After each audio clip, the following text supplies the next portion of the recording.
Hey there, everybody. It's Matt from Epic Real Estate, where we show people how to invest in real estate with an emphasis on retiring early. And today we're going to talk about creative financing, my favorite subject. And I got a great guest. It's his favorite subject. So should be a really, really good show today. And if this is your first time here, I'm really glad that you found us. And if you like what you hear, make sure you hit the subscribe button before you go. And if this is not your first time here, welcome back. And thank you for sharing this with your friends and family. You're the absolute best for doing that. So I really appreciate you for that. Sorry, we're getting started a little bit late, but we are on and ready to roll. Our guest today is a successful, very successful real estate investor, a creative financing junkie, man after my own heart in that regard. And his company, Sub2, teaches investors how to acquire properties using creative financing. And he is currently one of the stars on A&E's hit TV show called Triple Digit Flip, which premiered just recently in October. And it's really great to have him on the show today. So please help me welcome to the Epic Real Estate Investing Show, Mr. Pace Morby. Pace, welcome. Matt Terrio is one of my heroes. I freaking love you, man. Jamil Damji, one of my buddies, was like, where are you going? Because there's this big meetup in Phoenix. He's like, where are you going? I'm like, I'm going to go hang out with one of my buddies, Matt Terrio. Very good. Honored to be a buddy. Bro, I appreciate you tremendously. You've got such great content. I feel like you are one of the best YouTubers in our space. And I'm friends with some of the guys like Jerry Norton and some of these guys. And I teased Jerry Norton the other day. I was like, you know, Matt Terrio's actually got a better cadence. He has better content than you. And I was just digging at him just a little bit. He's like, I know, Matt's actually really, really good. So, bro, thank you so much again. Well, thank you for that, because Jerry rocks too. So he's really good. Yeah, he's exceptional on camera. He's really good at what he does. And anyway, glad to have you here, bud. Happy New Year. Same to you, man. I'm excited for the year. I am excited for the things that we're working on. I want to hear what you're working on this year as well. Sure. I think a lot of the people that are willing to come in here this late in the evening are probably pretty pumped up and want to get into real estate investing, or maybe want to get retired early, like you were talking a little earlier. Alex Soto, what up? Good to see everybody in here. We'd love to see comments in the side chat. If you guys have questions, we'd love to answer them for you. Bro, you want to hear something cool that I'm working on right now? I totally want to hear something cool. So one of the reasons I love and appreciate you and a lot of the content you provide is because you actually know what you're talking about with creative finance, right? And you've done deals, and it's so fun and refreshing. Like, I learn things, or I'm reminded of things that either I knew and forgot, or I need to be reminded about on your channel all the time. And I look up to you. You're amazing. Thanks, bud. There's other people that I feel like are missing the beat on creative finance stuff. So, and what I mean by that is this. I feel like nobody's really showing anybody how to do this business, really, other than you and I. And one of the things I'm currently working on that I'm going to elevate some of my game is when somebody asks me a question, what I'm going to do is I'm going to be doing some really high level fun stuff. Like, I have a question on my email. Somebody emails at me. It's an agent. And this agent sends me an email regarding due on sale. And Matt, I have answered the due on sale question probably as many times as you have. And I'm like, you know what? I get it. Nobody's going to go out and look for the information. They want the information given to them. I totally get that. But I also realized that maybe I'm not doing a good enough job educating on the due on sale clause. And so the question was this. It's an agent out of California. And he says, man, I am so excited about learning about Sub2. I didn't know it was possible. Even seller finance didn't even know it was possible. I'm like, that's what's crazy about agents, is they don't even learn that seller finance is a thing until like years into the business. Right. He says, but I'm really hung up because I believe that subject to real estate investing is illegal, and I could go to prison as a licensed real estate agent for doing subject to transactions. Yeah. And I'm like, okay, I've answered this a lot, and maybe I'm just not good enough on my content. So what I'm going to do is I'm going to go and find the top 3 real estate, not investors, but real estate lawyers in the nation. And I'm going to bring them to the table, and I'm going to have them answer the question about due on sale and actually cite law and case law and all of these types of things. And I'm sitting here thinking, I'm putting this together, and my first one is next week. And I'm like, you know who else would be fun to collab with on this? Is Matt freaking Terrio. Oh, sweet. And I think it would Mhm. be really fun. I'm paying these attorneys. They're friends of mine, or we've become friends. You know how it is. It's like you're in the Mhm. industry, you start doing deals with people, you have to leverage a relationship to get an answer that you need or whatever, and you become friends with the people that you do deals with. Right. So these attorneys, some of them I've closed deals with as closing attorneys, and some of them are literally just real estate like litigators. They litigate people for breaking real estate laws or, Mhm. having a buyer seller conflict, and they take people to court. And so I've got some really high level people that I'm going to bring onto my YouTube channel. I would love to collaborate with you on this just because you're my buddy. And I think you're one of the most articulate, intelligent people around creative finance, where I'm going to do a whole series on due on sale clause. Because this guy sends me this email. It is such a great email listing out all this case law of all these people have done creative finance Mhm. incorrectly. And what we're going to do is we're going to do like a 3, maybe 4 or 5 part series about each individual case. Mhm. I'm paying my attorneys to review all of these cases, go back, do the research, get their paralegals to bring all the information together. And we're going to do a 1-hour case study on everybody that's ever gotten in trouble with creative finance. They've already started the research and they're coming back to me. It's like, dude, the reason people get in trouble with creative finance has nothing to do with creative finance. It has to do with the fact that they're mismanaging the transaction or they committed fraud. They didn't actually, uphold their promises. And through the research, these paralegals are like, we've actually found like 10,000 times more issues with traditional transactions than we Uh, actually have found with creative finance I'm transactions. sure. I'm sure. So maybe for a couple of minutes, first off, would you want to collaborate with me on that and just share it on your YouTube as well? Oh, for sure. I'd love to. Absolutely. Be a blast. But for a couple moments, what do you feel like are the top things that when people are learning sub two or novation agreements or anything in creative finance for that matter, what do you feel like are the big boogeymen that people really worry about? Due on sell clause, I would say, is probably Mhm. number one. Would you agree with that? Yeah. When we're talking about subject two, for sure, we go subject twos and wraps, stuff like that. Due on sale clauses a concern. So due on sale is obviously was subject to because there's an existing underlying mortgage, and the Hmm. lender says, "Hey, in my documents, I have the right to call the due on sale clause." Hmm. That's number one. Number two, I would say, and I would love to get your take on this. I would say that number two is you can't do sub two on certain types of loans. Hmm. I get that all the time. People DM me and go, "Can I do a sub two on a VA loan? Can I do a sub two on an FHA loan? Can I do an sub two on a hard money loan? Can I do a sub two on a reverse mortgage?" Hmm. And the answer, this is why it's great to collab with other high level people. My Hmm. answer is you can sub two on everything, You can sub to anything. Yeah. anything, Anything. anything. For And so that's sure. the second thing I get. Now, is it advisable to go out and take over a reverse mortgage sub two? Probably not, because those lenders are really intelligent and they know they're going to come over and attack that property. Hmm. There's other strategies you can do. We can maybe do a whole nother topic about that, a topic about that another day.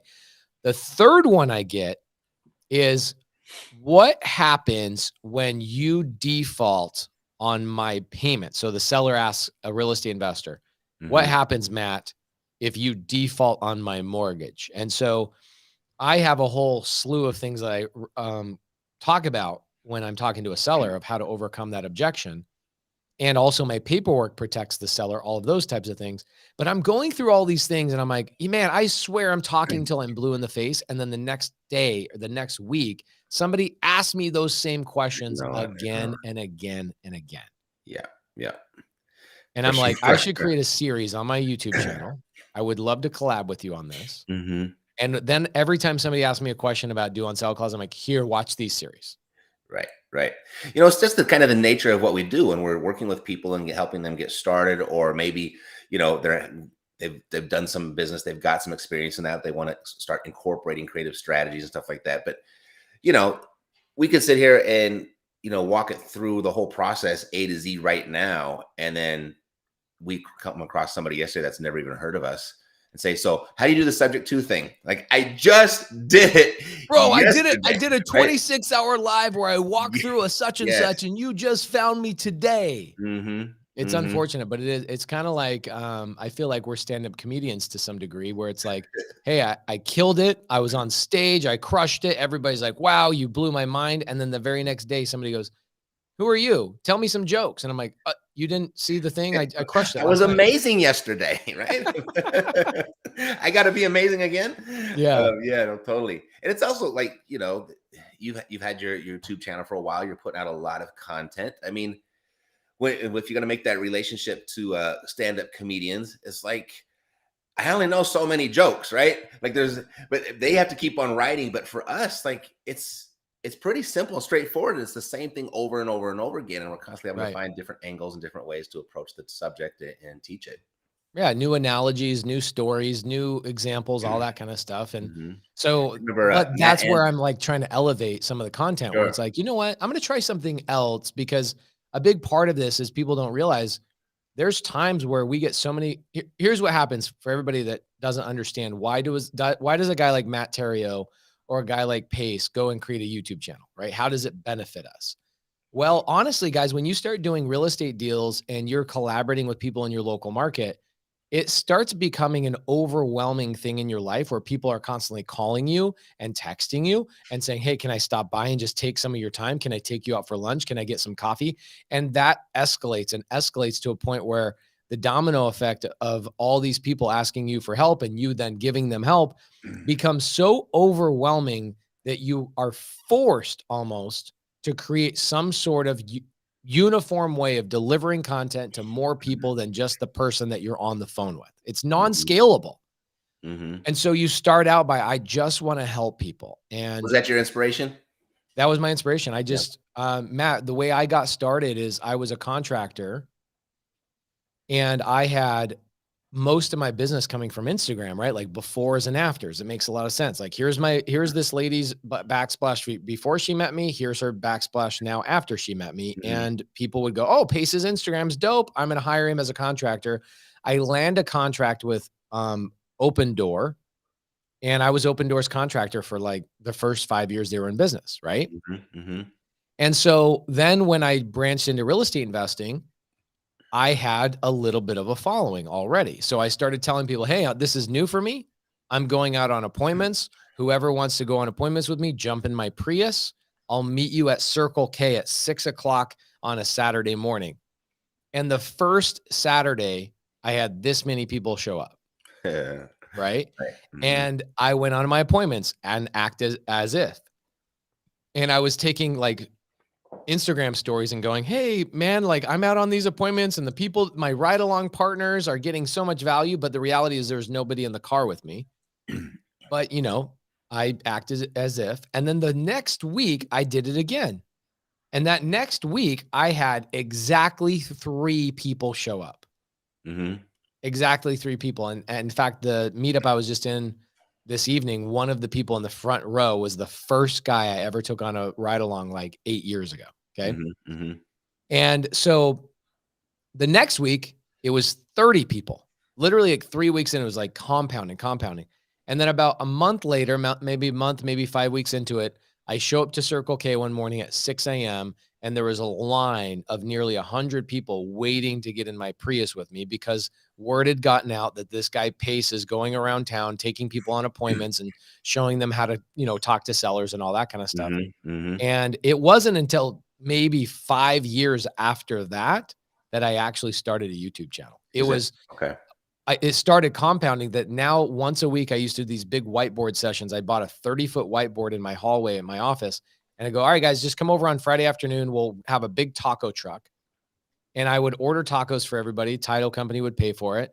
And then I would go through and I would write, I'd underwrite creative deals and I'd show people examples and I'd boom, boom, boom, boom, boom, boom, boom. And then I'm like, oh my gosh, okay, great. And one day this lady sat there with her phone and recorded the entire thing. And I asked her when I was done, I go, can I have that? And Matt, that was the last time I ever had to have a taco truck meeting because now I could just send people that video, go watch this. Right. And I realized, oh my gosh, I'm a business owner, but I'm not scaling my time. And that's when I started creating more content that actually helped more people nationwide rather than just my local geographical area. Very good. And I imagine it was really similar for you too. Like you just get people in demand, like they want answers from people who are actually doing the business. Hmm. Hmm. It's very accurate. I got started halfway through life. I was in the music business for almost 15 years. And when that digital download came along, I just kind of tore that whole industry up and turned it completely upside down. I had to kind of reinvent myself. And, I to pay the bills, I wasn't qualified to do anything else. I mean, no one was hiring an out of work music entrepreneur, right? And so I ended up bagging groceries, and I did that for about 6 months. And it was it was very humbling, a little embarrassing because all my friends and family, and it was funny because when I was in the music business and I was doing really great and having a blast, making a ton of money. I made my million by the time I was 30 and everything. But my grandma was always concerned about me, right? She was always like, well, are you going to get a job? Like, when are you going to start working? Right. And I remember the day that this worst time in my life, I was 34 years old and I was working at the grocery store. She's like, oh, thank God you got a real job now. Like that. And I was like, that's a funny story, but that was Bro, the context. that just really does speak to the mindset of most people. Of Yeah, well, like, that's my whole that's how family. we're They're all, indoctrinated. I come from police officers and firemen and civil servants and stuff like that. So everyone's got a very traditional 9 to 5. And they got a pension waiting for them. Exactly, exactly. And that was kind of, so when I made this brand, or this kind of veered off into real estate, and then it really resonated with me, and I got really good at it. And I got that little book. You've probably never heard of it, called Rich Dad Poor Dad. Have you heard of this book? It's a really good book. But it introduced me to this concept called passive income, and I had never really understood that. I mean, I speak English. I can take the word passive, I can take the word income, I can put them together and kind of figure out what it was, but never introduced to me as a strategy or something to pursue, something to build on. And so I did that. And like inside of just under 4 years, I was able to get out of the rat race where I got my passive income to exceed my expenses. And so kind of what you were saying, where people want to take you to coffee and stuff like that, because they knew me from just 3 or 4 years previously. I'm up there going paper or plastic, and now all of a sudden I'm playing golf on a Tuesday. And they're like, how do you do this? I would love to do that. Can I take you to coffee? Can I pick your brain? And I was like, oh, I guess there's some demand for this, right? So very much like you, that was my initial inspiration. But I always thought about, if I would have never been introduced to that book, if I would have never experienced that catastrophe of getting kicked out of that industry, if I'd have never been introduced to real estate and how to put all this stuff together, I would have never learned it. I remember there was a time when I was in the music business, I had $1 million in the bank, and still was like, of the mindset, didn't think I could afford a house. Like, I didn't think I could buy a house. Like, that was just such a far out concept to me to actually have a real estate transaction. Right. And I was, 29, 30 years old, and, I didn't really have any financial worries at all. But I think about that. So my initial inspiration was to help other people, because I recognized that people wanted to know. But when I had my son, that's where it shifted. I was always thought, like, gosh, if I wasn't raised with that civil servant type mindset family, where would I be today? How much struggle could I have avoided? And so now I'm documenting everything really for my son. It's all for him. That's what keeps me going now, teaching. Bro, I love that. Yeah. I love it.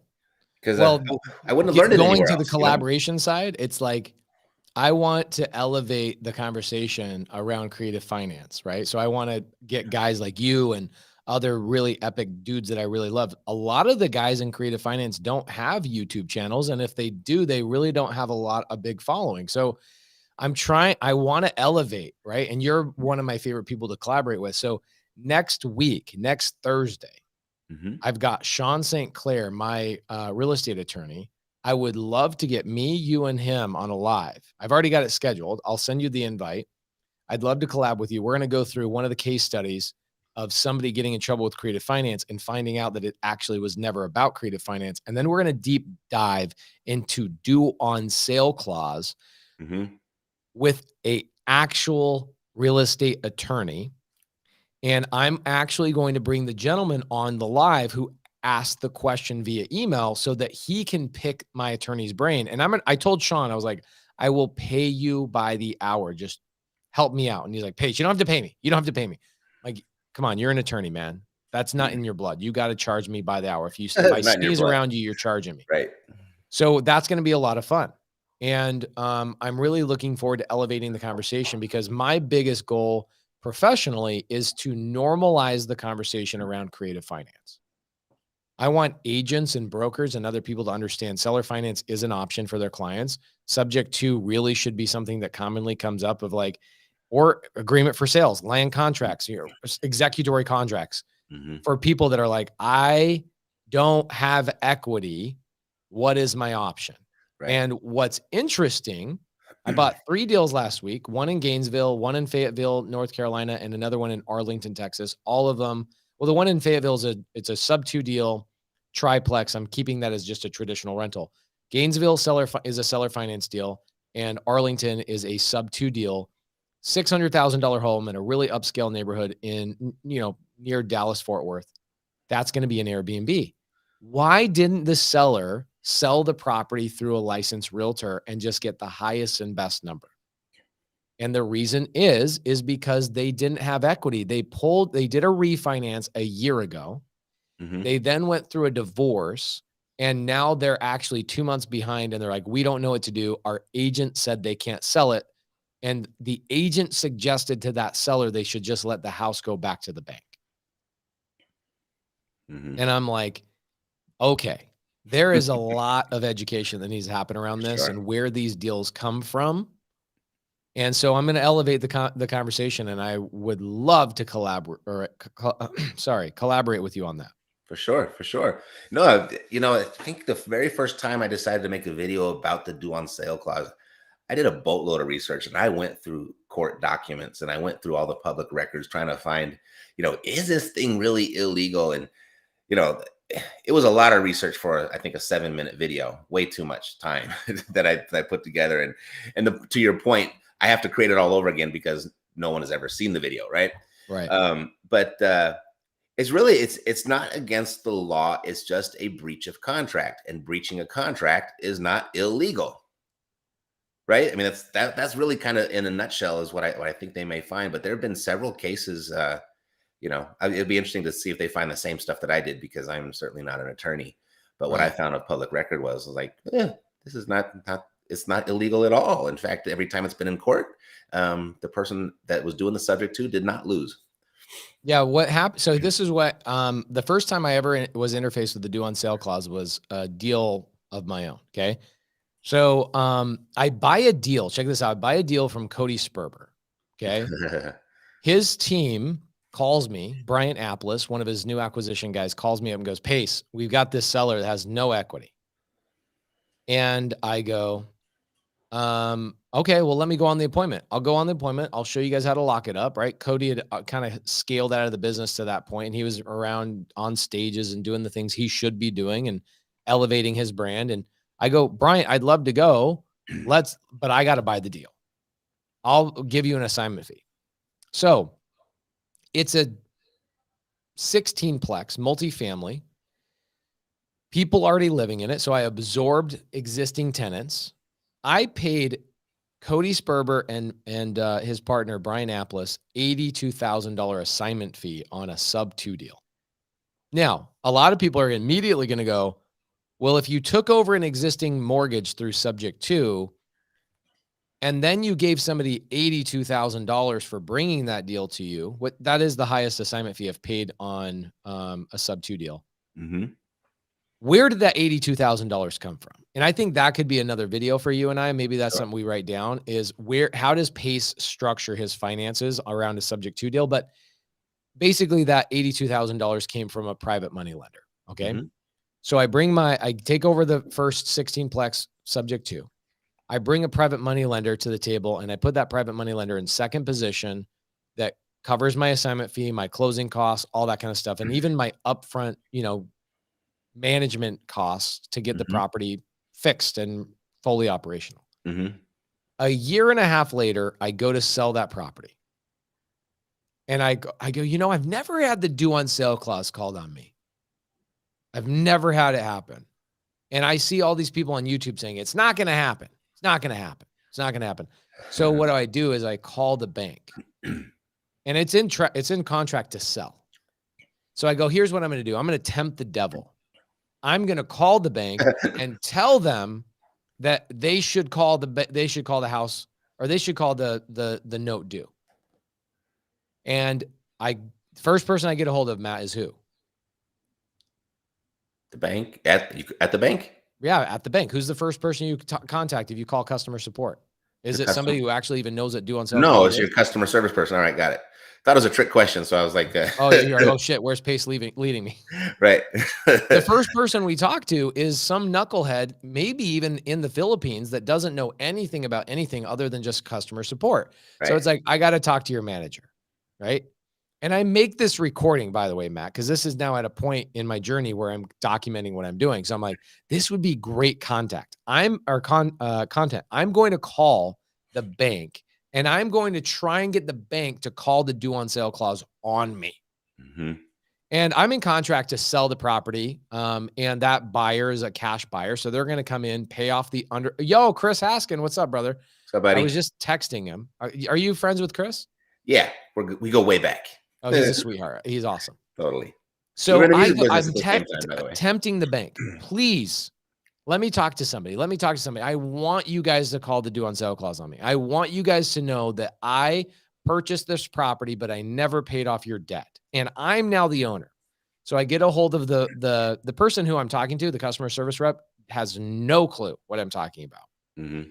So I elevate to the next person. That person has no idea what I'm talking about. And then it wasn't until they transferred me to the loss mitigation department at the bank that I was able to talk to them. And these people in loss mitigation department are so focused on foreclosures that they had to then push me to another department.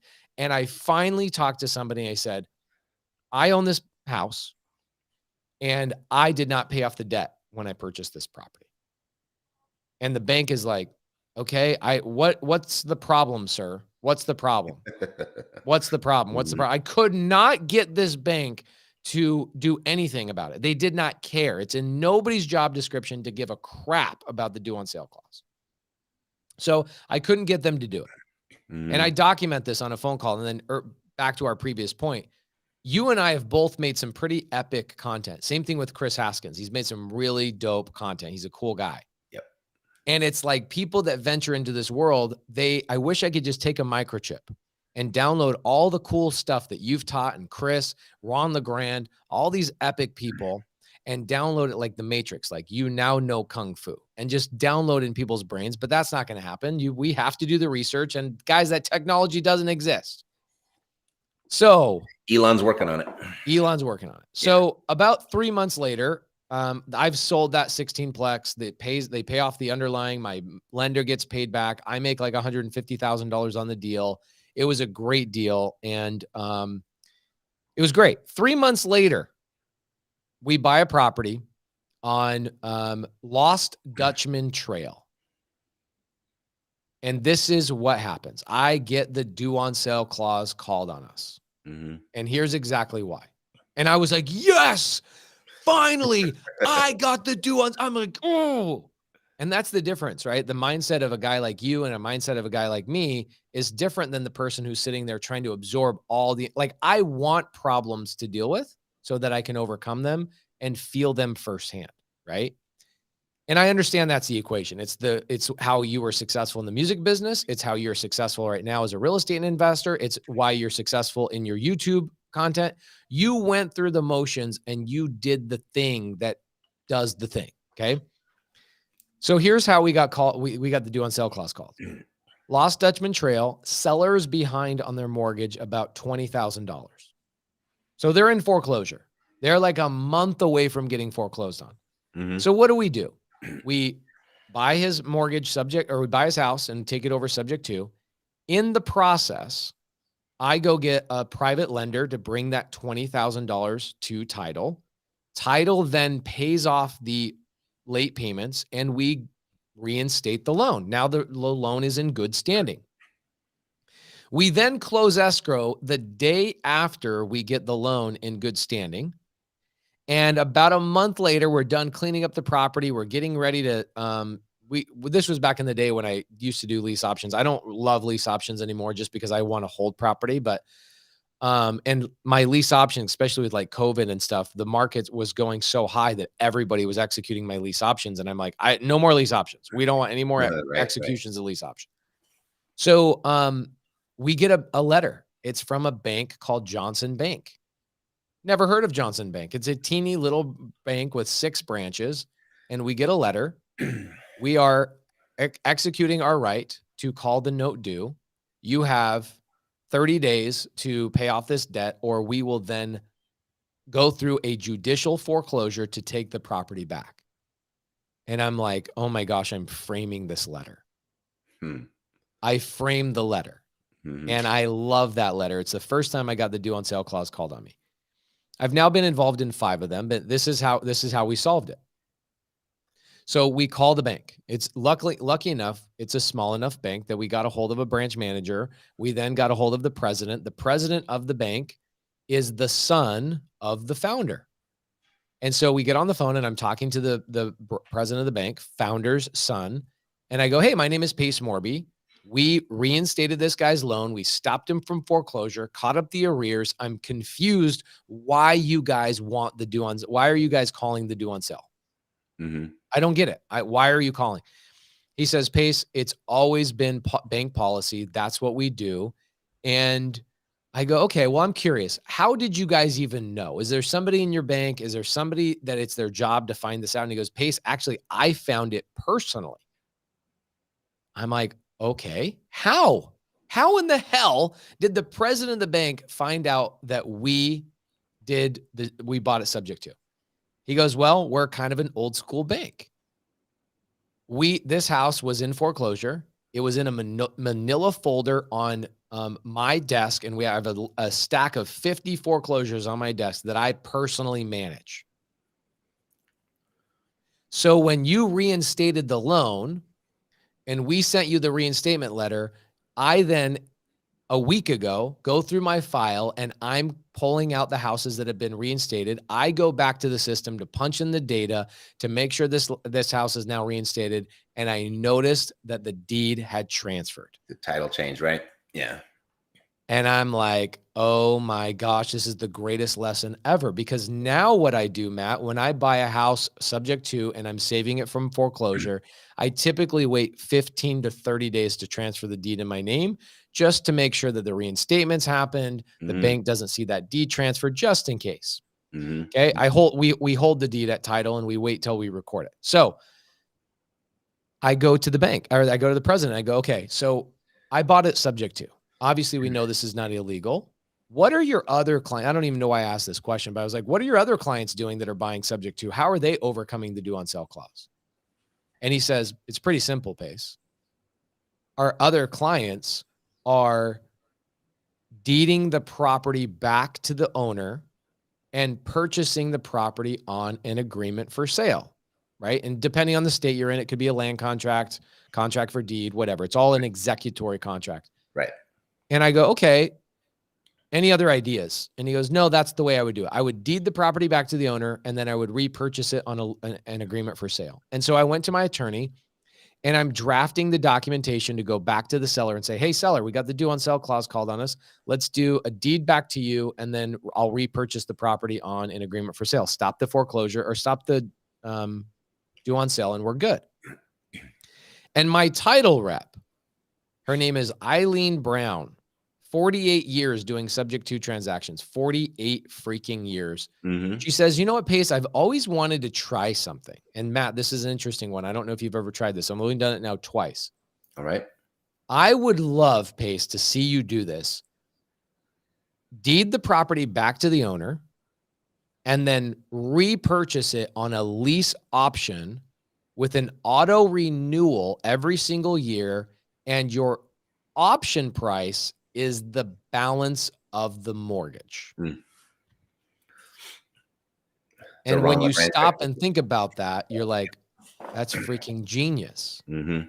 So I called the president of Johnson Bank back up and I go, hey, my title rep says I can just deed it back to the owner and purchase it on a lease option with an auto renewal with the option price to be the balance of the mortgage. So essentially I could hold it for forever. The challenge with that, Matt, now this is some high level stuff, and I'm sure there's even stuff in this that has gone over people's heads, but that here I am hanging out with a legend in the creative finance game. Of course, I'm going to go high level real quick. The challenge with that is now, what do I not get because I purchased it on a lease option is my tax write-offs. I don't have the deed Therefore, I cannot use I can't get Right. depreciation and tax benefits. Right. But the dope thing about it is that I stopped the due on sale. I Mhm. accomplished it really easily, and I learned some lessons along the way. So how many times have you had it called on you I've had then? it called on me 3 times, and my Mhm. students have had it called on them twice. Got it. Got it. And we've done it twice on the lease option, but then I realized the lease option with the auto renewal and the option price being the balance is really not that great. It's better just to purchase it. In Arizona, we do agreement for sale. I don't know what you guys do in Vegas, but it's better just to deed it back to the owner and buy it on an agreement for sale so that I have security and rightful ownership of the property. It's just I don't have the deed. The then next question I get is, well, Pace, why didn't you just buy it on an agreement for sale in the first place? And the answer is because I don't get tax benefits with an agreement for sale. Mhm. And also, the likelihood of the due on sale clause being called on you is about 1 in 1,000 transactions. And overcoming the due on sale, I've never met anybody other than idiots that don't have a mentor or are not actually educated. I've never met somebody who's actually in real estate who has lost a home to due on sale that was doing everything they should have been doing. Mhm. It's people who are mismanaging their funds and doing stupid stuff. But you know what? There's people that lose their burr houses and their traditional homes all the time because they weren't making payments. Right. Right. Right. So, anyway, the due on sale clause is such a fun topic, and people are so deathly afraid of the due on sale clause that they actually never venture into creative finance because it's like this boogeyman that scares them. Mhm.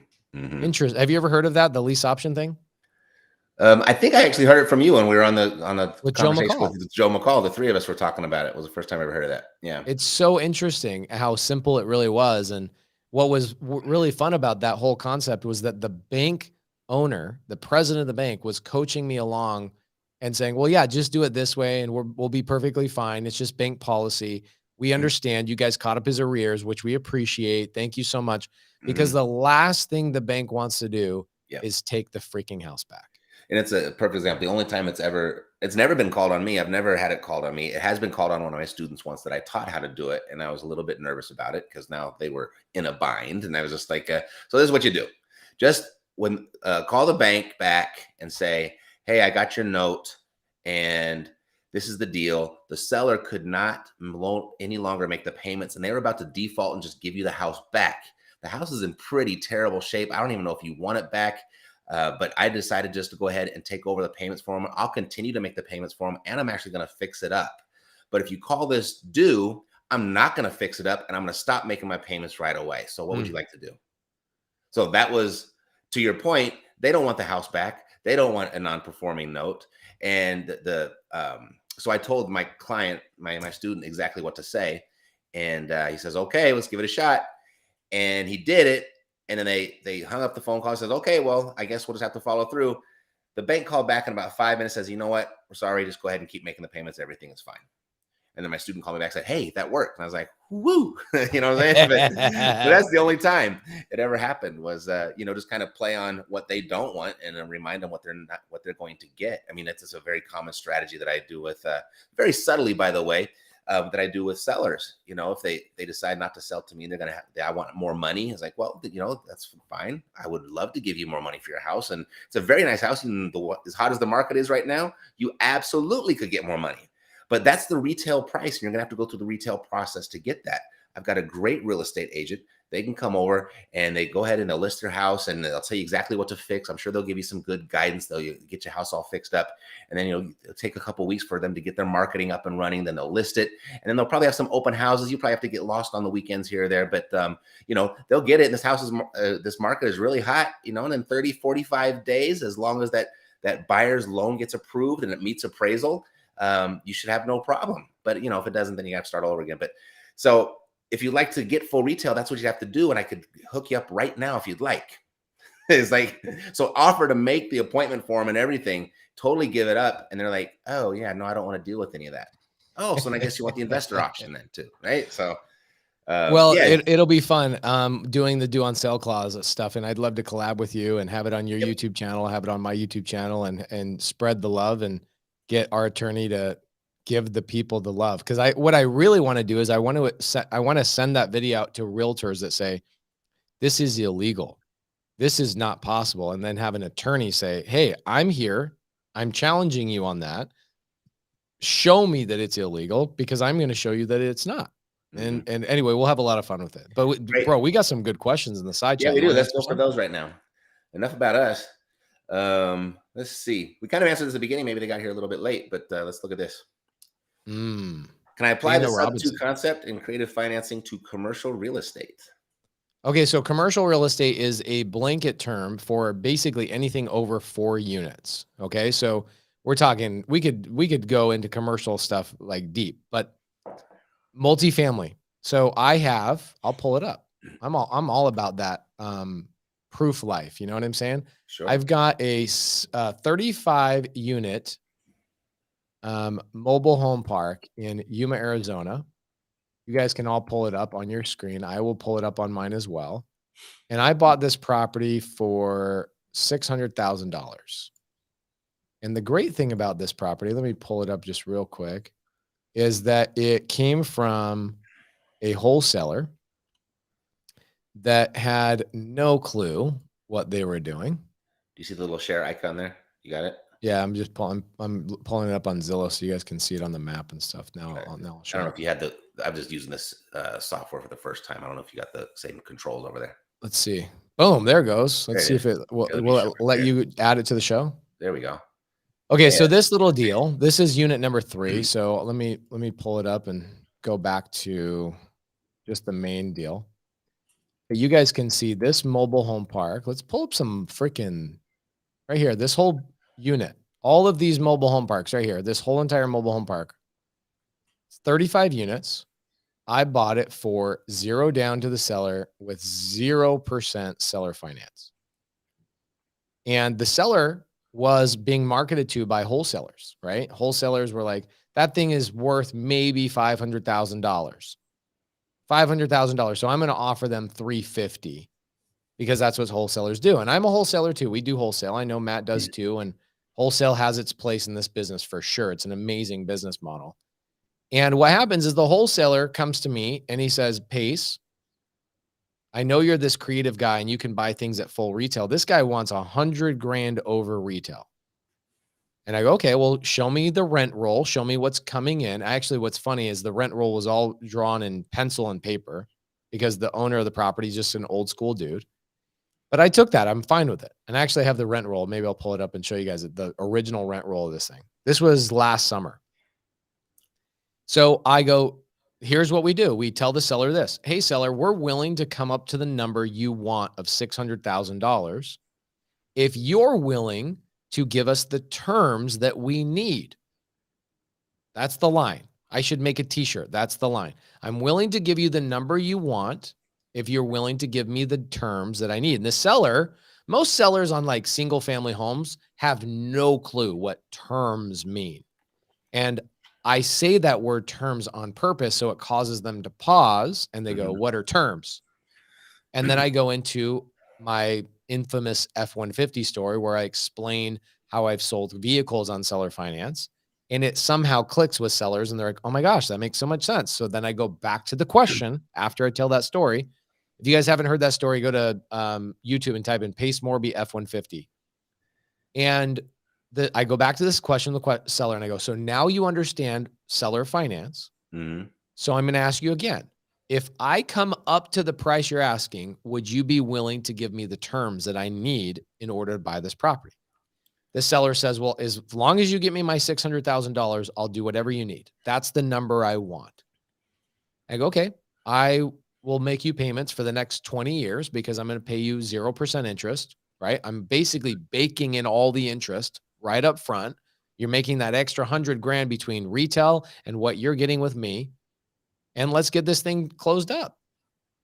So I go and buy a mobile home park for 0% interest, $0 down, 35 units that nets me in my pocket $7,500 every single month. So the answer is yes, you can do big multifamily stuff. We have an apartment complex right now. It's 200 units. Check this out, Matt. This one's dope. I haven't closed this deal yet, but we're in negotiations right now. What I'm doing, and this is going to get high level really quick. For a lot of people are like, wait, what? Who? I don't understand how this is working. So I've got a $10 million asset, $10 million multifamily deal. Okay. I have a lender, non-recourse. So if you guys don't know what non-recourse means, it means that the lender doesn't base their decision off of me personally, and they don't utilize my credit, and it doesn't go against me if I fail to pay the loan. So I have a lender who is going to bring $7 million to the table. And they're going to help me purchase this $10 million asset. And what I'm doing, this is something a lot of people don't think about, is I'm having the seller finance my down payment. So check this out. I've got a private money lender that's bringing me the $3 million I need to bring to the title company. So that totals $7 million between the loan and $3 million with my private money lender. So I'm $0 out of pocket. I bring all $10 million to the closing table. And instead of that $3 million going to the seller, we close escrow, deed gets transferred to my name. Then that $3 million gets reimbursed to me after close of escrow. And I then create a second position note for the seller finance portion of $3 million.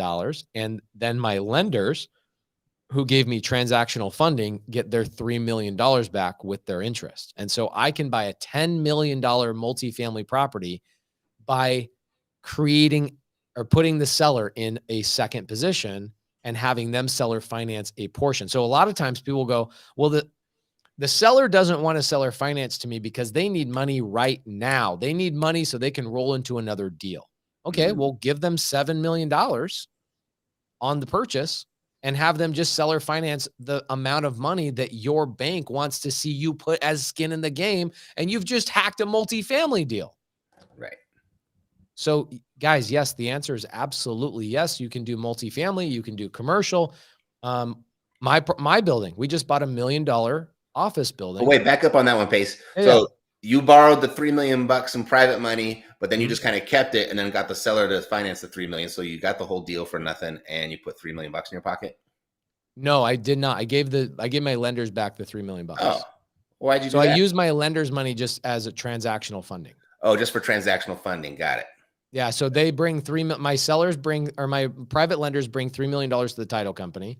Mm-hmm. And what happens is instead of that $3 million leaving the title company and going to the seller, the seller already agrees up front. He's going to keep that $3 million in escrow. And about 2-3 days after my lender has funded and we've closed the transaction, the seller will now let that $3 million be reimbursed back to me in the form of a note and deed of trust in the seller's name in second position. And let's say it's $3 million. What we're currently negotiating is I'm trying to get the $3 million at 0% interest for 5 years. And the seller's like, I'll give you 3% interest at 5 years. And I'm like, okay, well, I'll do 3% interest at 10 years because then I don't want to mess with the balloon at 5 years. I you know what I'm saying? So, what I'm probably going to settle on, and I know this is getting too high level too fast, but whatever. I'm telling the seller right now, if you want a 5-year balloon and 3% interest on your seller carry portion of $3 million, I will sign that agreement as long as my balloon will auto extend if the property does not appraise for the original purchase price. Sure. And the reason for that is because what if we have a crash? And I can't refinance out, or I can't sell, or I can't do whatever, and I'm stuck. So the seller is like, oh yeah, like this market's going to go up. We're in a super cycle. This is going up. Right. Right. Totally. So, anyway, those are the fun things that you can do in creative finance.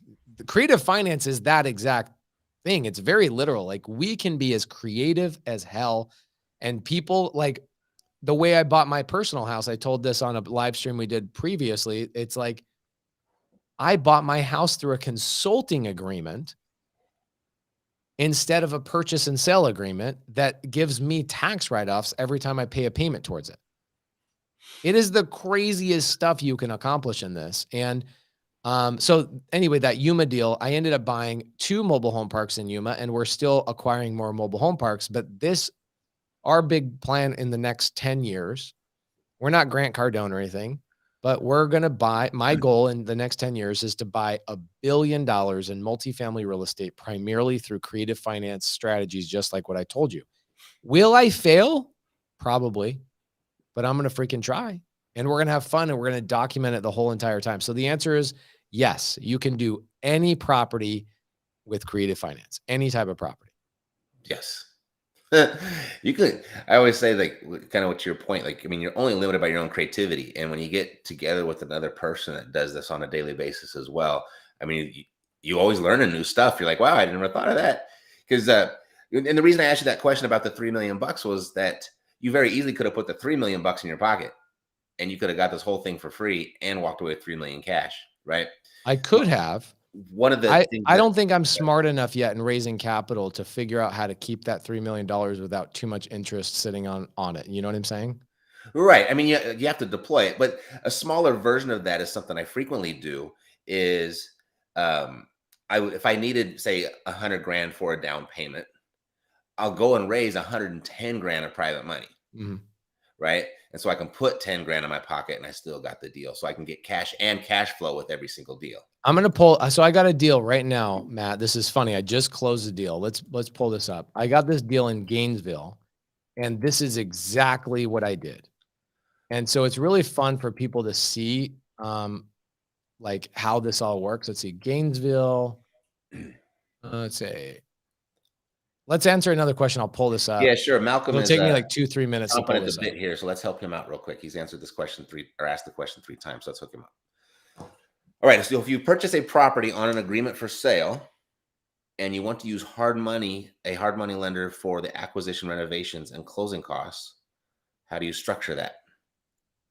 If you purchase a property on an agreement for sale and you want to use your hard money lender for acquisition, renovations, and closing costs, how do you structure that? So what you're talking about, use your hard money lender, blah, blah, blah, blah. So kind of depends. Are we fixing and flipping this short term, or are we going to keep this long term? Either way, the answer is the exact same thing. Okay. Yeah. So what we do is we get permission from the seller to actually lien the property for the note and deed of trust in the seller or in the lender's name. So we securitize the lender the exact same way. We're just liening a property that the deed is in the seller's name. The agreement for sale, or the all-encompassing word for an agreement for sale or land contract, contract for deed, bond for deed, no matter where you are in the country, the simple way to talk about it is an executory contract. They're all the exact same thing. So if I purchase on an executory contract, I actually am the legal, lawful owner. I just do not have, I have equitable ownership. I don't have fee title. I don't have the deed in my name. Right. But what I can do is I can refinance, I can sell it, I can do anything I want with that property, even though the deed's not in my name, including creating another note and deed of trust in my lender's name, the exact same way I would with a sub-2 or seller finance deal. Yep. I mean, you could also, if as long as the hard money lender went with it and accepted it, you could just use your actual contract for deed as collateral. Ooh, I like that. That's smart. Yep. So yeah, totally. That's easy, Malcolm. If that inspired another question based off of that, let us know. All right. So let's see. What else we got?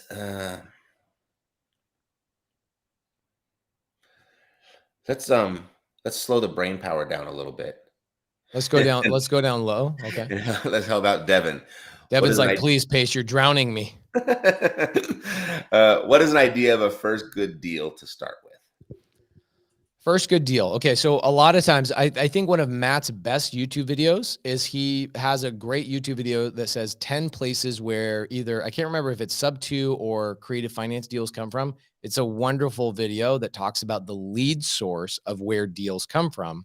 It's a phenomenal video. I've suggested I share your YouTube videos with people that I'm like, I don't want to make that YouTube video. Matt already made it. Let me just share it. So that's a great video to learn where deals come from. Okay.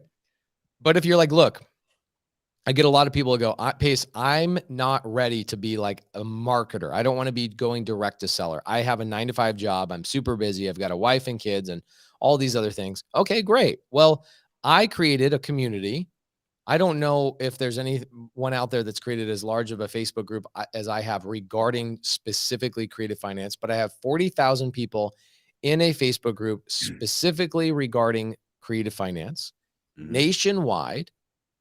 That if you go in there and you go, I want a deal in Vegas this week, there are hundreds of people that will go, I got a sub 2 deal in Vegas coming up in the pipeline. Let's talk about what you want. And so if you're like, I don't want to market, I just want a deal that I can buy, go to the Creative Finance with Pace Morby Facebook group. It's completely free. I don't sell anything in there, and tell people, I want a deal that I can turn into, in my opinion, I think you should go and do your Airbnb, buy a sub 2 or a seller finance deal in a market of your choosing. Use the website airdna.com so you can verify it's a good deal and it's going to cash flow on an Airbnb, and find a deal that you can make $1,000 or $2,000 a month net in your pocket with very, very little money out of your pocket.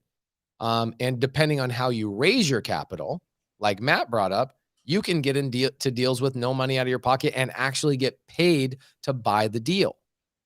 So I would find something like that. I would find somebody else that bought a sub 2 or seller finance deal.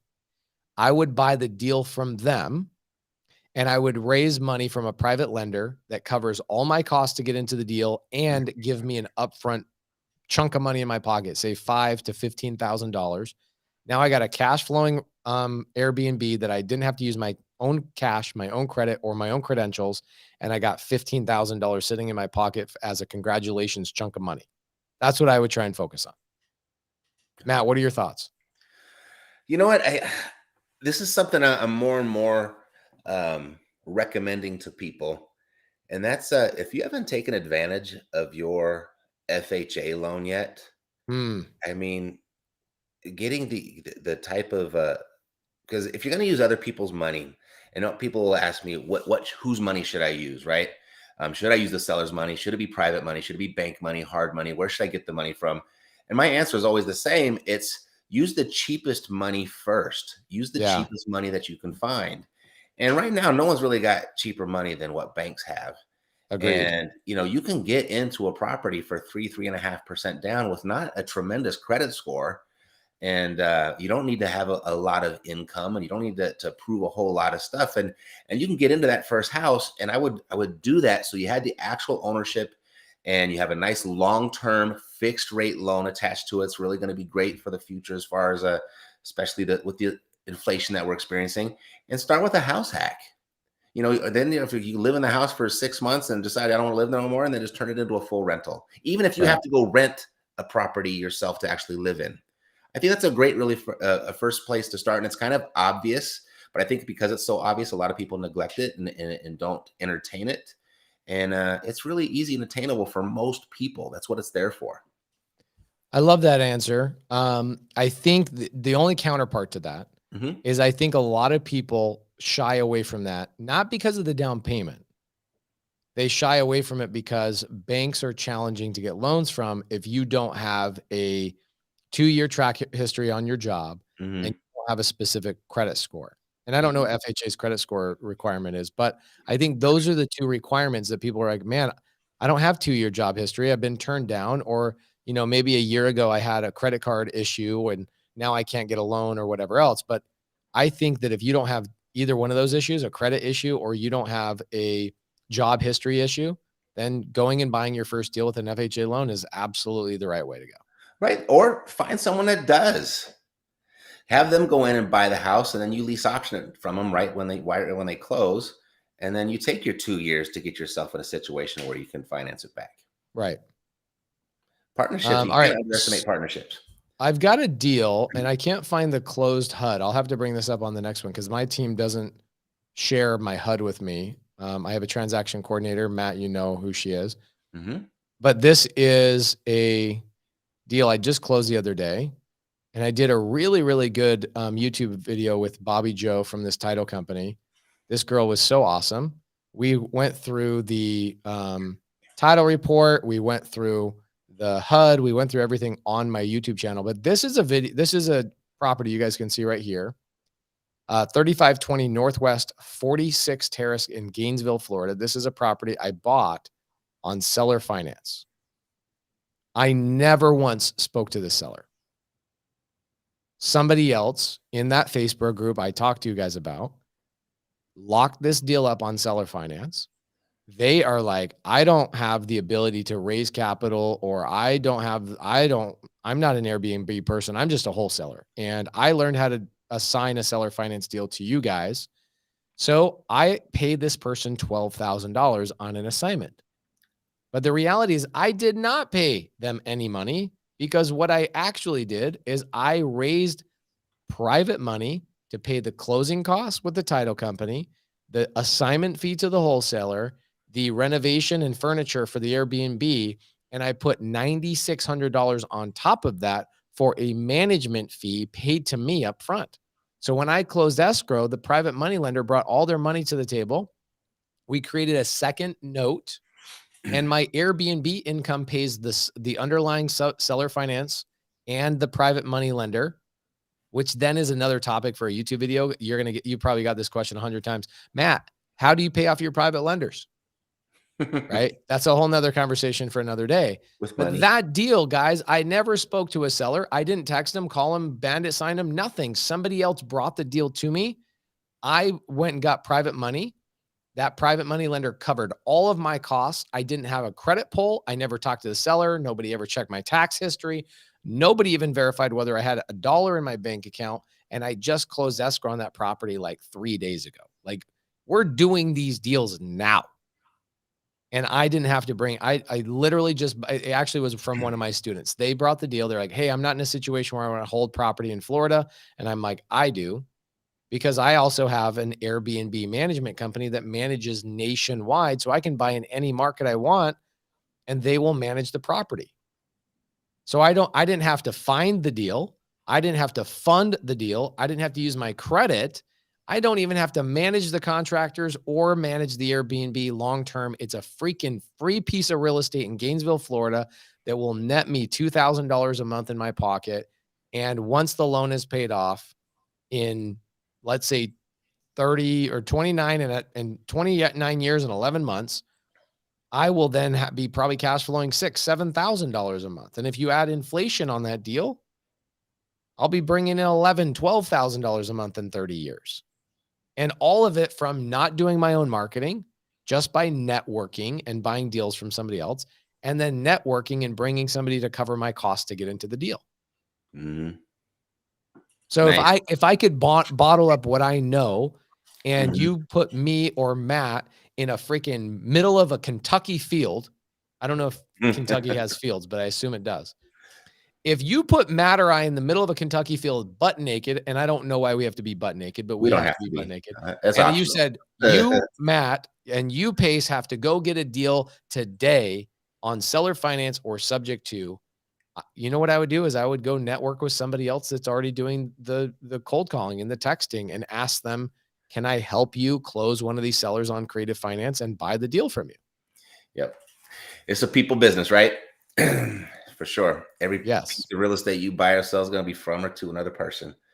And everyone's always focused on the marketing piece, or they're focused on the new technology of how do we contact sellers. And like, you forget, you know people that know people, right? It's great. Hey, Pace, we're here at an hour.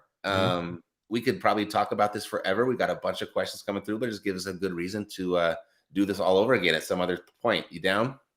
Come on, bro. I want to collab with you all day long. For sure. I got 8 questions left I was going to ask you that we never Let's do them. No, that'll put us here for another 2 hours, I'm sure. But I got dinner being served next door, so the family is wondering where I'm at right now. So love it. Let's go ahead and wrap it up. I really appreciate you being here. Congrats on the TV show, bud. I really, it's really awesome, and you taking kind of this information out to. Bro, I'm more excited about collaborating with Matt Theriault than a freaking TV show. So let's keep this up. All right, I like your modesty too. That's awesome, and flattery will get you everywhere around here as well. All right, Pace, I really appreciate you, bud. I'll see you soon. Okay, have a good night. Thank you, brother. Appreciate you. Take care. All righty, so that wraps up the show, and thank you all for being here. If you found this episode valuable, who else do you know that might too? There's a really good chance that you do know someone else who would, and when their name comes to mind, please share it with them, and then ask them to click the subscribe button when they get here, and I'm going to take great care of them. All righty, so God loves you, so do I. Health, peace, blessings, and success to you. I am Matt Theriault. living the dream. Take care.